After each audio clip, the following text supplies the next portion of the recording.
चलिए, negative sentences, negative sentences, negative sentences को हम हिंदी में कहते हैं नकारात्मक, नकारात्मक या निषेधात्मक, निषेधात्मक वाक्य। क्या कहेंगे? नकारात्मक या निषेधात्मक वाक्य। नकारात्मक वाक्य क्या है? जैसे अफर्मेटिव में बताया गया था कि जो वाक्य कार्यों, तथ्यों, घटनाओं, सूचनाओं को स्वीकार कर लेते हैं तो उसे क्या कहा जाता था? स्वीकारात्मक वाक्य। ठीक उसका उल्टा यहाँ पर कि जो वाक्य कार्यों, तथ्यों, घटनाओं एवं सूचनाओं को सीधे सीधे जो अस्वीकार कर दें अर्थात सिरे से खारिज कर दें, ना माने, क्या कहलाते हैं वो? नकारात्मक या निषेधात्मक वाक्य कहलाते हैं। तो इस प्रकार के वाक्यों का हम अंग्रेजी में अनुवाद कैसे करेंगे? चलिए हम देखते हैं। तो लिखेंगे कि नकारात्मक, नकारात्मक वाक्यों का अनुवाद करते समय, अनुवाद करते समय एक वचनकर्ताओं के साथ, एक वचन कर्ताओं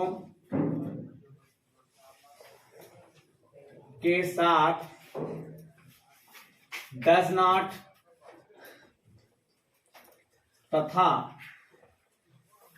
बहुवचन, बहुवचन कर्ताओं के साथ डू नॉट का प्रयोग करते हुए एमबी फास्ट लगाया जाता है।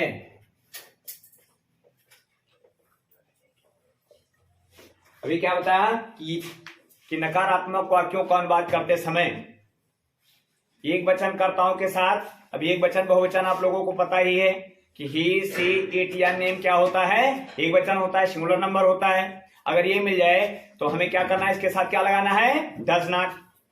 अब यदि वाक्य का कर्ता क्या हो? बहुवचन का हो, मतलब आई, वी, यू, दे या कोई प्लूरल वर्ड्स हो तो उसके साथ क्या लगाना है? डू नॉट लगाना है। और यदि डू नॉट, डज नॉट लग जाए तो वाक्य में यस या यस का प्रयोग कभी भूल कर भी ना करें, अन्यथा क्या हो जाएगा? गलत हो जाएगा। समझ में आया? तो चलिए फार्मूला बना लेते हैं। तो सबसे पहले सब्जेक्ट प्लस डज या do plus not plus MB first plus object plus etc. जैसे एग्जांपल के तौर पर समझते हैं, महिमा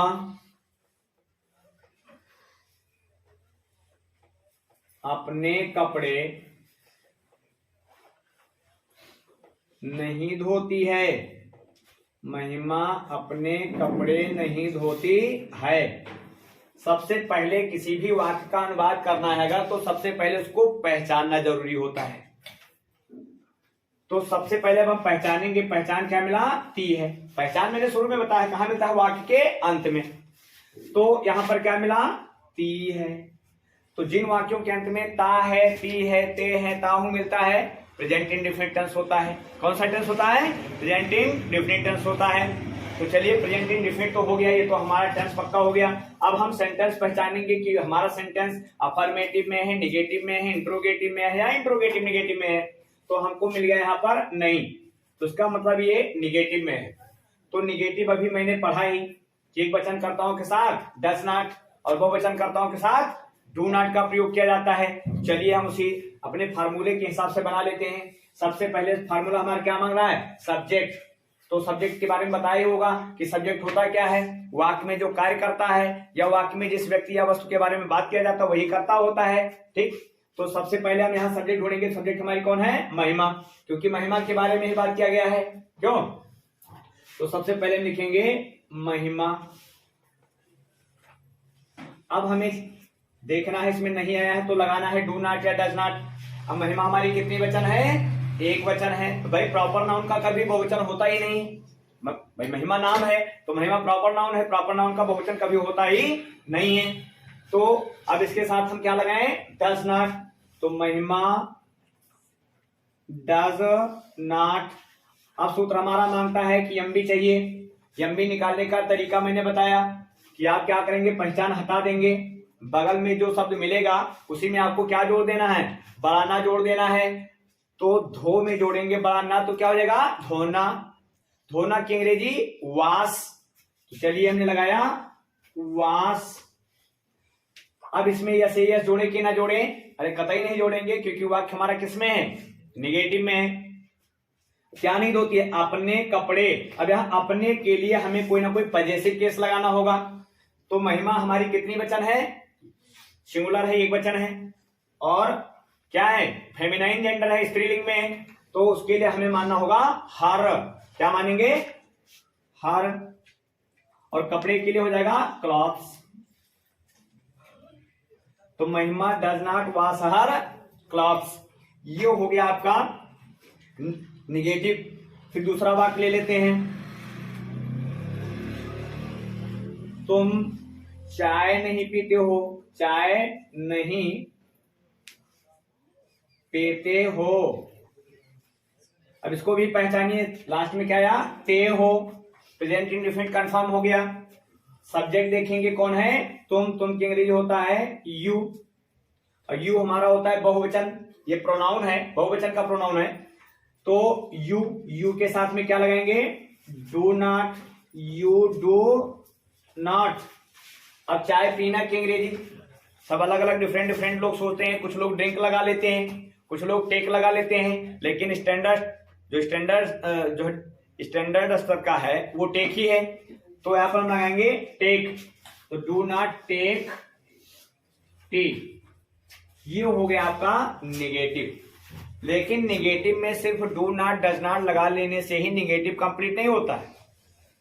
इसमें नेवर का भी कभी ना कभी प्रयोग आता ही है। तो चलिए हम आपको बताते हैं नेवर का प्रयोग, क्योंकि ज्यादातर लोग बस इतना ही डू नॉट डज नॉट बता के छोड़ देते हैं और डीप में नहीं जाते, नेवर का प्रयोग छोड़ देते हैं और इसके चक्कर में लड़के काफी परेशान हो जाते हैं। तो चलिए हम आपको बताते हैं यूज ऑफ नेवर।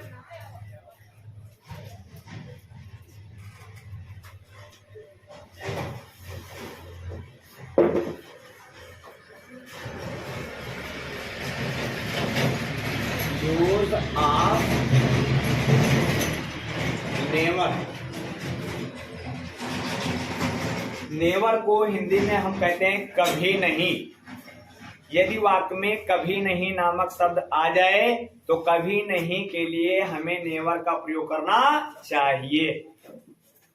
कैसे करेंगे, इसके लिए भी दो कंडीशन है। दो कंडीशन हम ज्यादा विस्तार से ना समझा करके थोड़ा शॉर्टकट में चलते हैं, क्योंकि वीडियो बहुत लंबा हो जाएगा।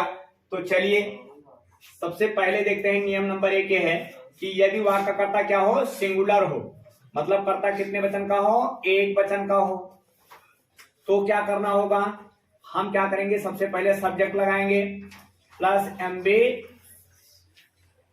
हाँ, सबसे पहले सब्जेक्ट लगाएंगे प्लस नेवर लगाएंगे प्लस एमबी फर्स्ट लगाएंगे प्लस यस या ईएस जोड़ेंगे प्लस ऑब्जेक्ट होगा प्लस ईटीसी होगा। लोग कहते हैं कि निगेटिव में कभी यस या ईएस जुड़ ही नहीं सकता, जुड़ता है। अगर कभी नहीं आ जाए तो निगेटिव में भी क्या होता है, यस या ईएस जुड़ता है। जैसे वह कभी बाजार नहीं जाती है, वह कभी बाजार नहीं जाती है। अब देखेंगे सबसे पहले पहचानना है हमें कि वाक्य का हमारा पहचान क्या है, वाक्य हमारा कौन से टेंस में है। तो ती है, ता है, ती है, ती है अगर मिल जाए तो कौन सा टेंस होता है, प्रेजेंट इंडेफिनिट टेंस। चलिए प्रेजेंट इंडेफिनिट टेंस हो गया। अब वाक्य में देखिए नहीं मिल गया, लेकिन सिर्फ नहीं मिलता तो हम लगाते डू नॉट या डज नॉट, लेकिन यहां पर हमें सिर्फ नहीं मिला है, कभी नहीं भी मिला है।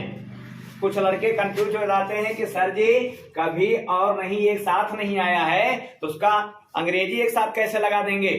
अरे ऐसे ही होगा, एक साथ ही लगेगा, ये अलग अलग नहीं लगेगा। तो सबसे पहले हम देखते हैं सब्जेक्ट हमारा कौन है, वह, लेकिन जाती है, ये कोई लड़का तो है नहीं, ये कौन है, कोई ना कोई लड़की है। तो वह के लिए हम क्या लगाएंगे,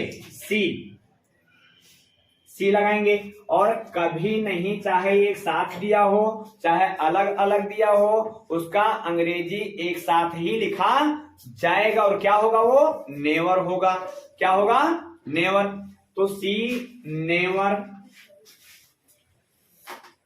अब हमें यम्बी ढूंढना है। यम्बी हमने बताया कि पहचान हटाओ, बगल वाले में ना लगाओ, तो जा में जोड़ देंगे बड़ा ना, तो क्या हो जाएगा, जाना। जाना की अंग्रेजी क्या होगा, गो।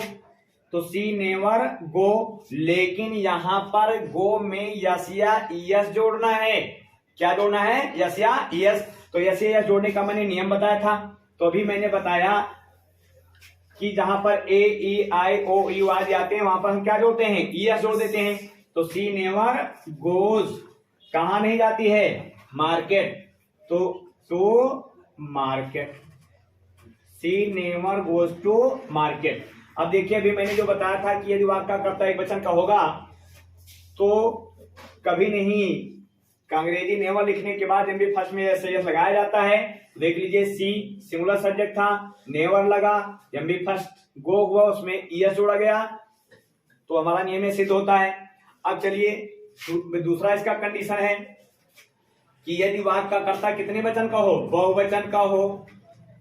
कितने वचन का, बहुवचन का हो। तो क्या करेंगे, तो इसमें हमें सबसे पहले लिखेंगे सब्जेक्ट प्लस होगा नेवर प्लस होगा MB first plus object plus etc. मतलब इसमें यस या यस का प्रयोग नहीं होगा। यदि वाक्य का कर्ता जो प्लूरल होगा तो एमबी फर्स्ट में यस या यस का प्रयोग नहीं होगा। यदि आप लगाएंगे तो सर्वथा गलत चला जाएगा। तो अब इसका एग्जांपल ले लेते हैं कि तुम कभी शराब नहीं पीते हो, शराब नहीं पीते हो, तुम कभी शराब नहीं पीते हो। अब सबसे पहले आपको पहचानना होगा, पहचान क्या मिला, टे हो। कौन सा टेंस हो गया, प्रेजेंट इंडेफिनिट टेंस। लेकिन वाक्य देखो इसमें कभी नहीं आया है, तो निगेटिव तो है ही है लेकिन कभी नहीं है। तो चलिए हम वाक्य का सब्जेक्ट देखते हैं, कौन है, यू। तो यू सिंगुलर है या प्लूरल है, ये प्लूरल है, तो हम लिखेंगे सबसे पहले यू। कभी नहीं के लिए लगाएंगे नेवर, यू नेवर। पीना की अंग्रेजी देखो हमने लिखा था एमबी, पहचान एमबी निकालना है तो पहचान हटाओ ना लगाओ, पी जो पी में जोड़ दीजिए बड़ा ना, तो हो जाएगा पीना। तो पीना की अंग्रेजी ड्रिंक। तो यू नेवर ड्रिंक वाइन। तो ये रहा नेवर का प्रयोग। अब इसके बाद में निगेटिव खत्म होता है। अब हम चलते हैं इंट्रोगेटिव की तरफ। तो चलिए इंट्रोगेटिव हम डाल देते हैं।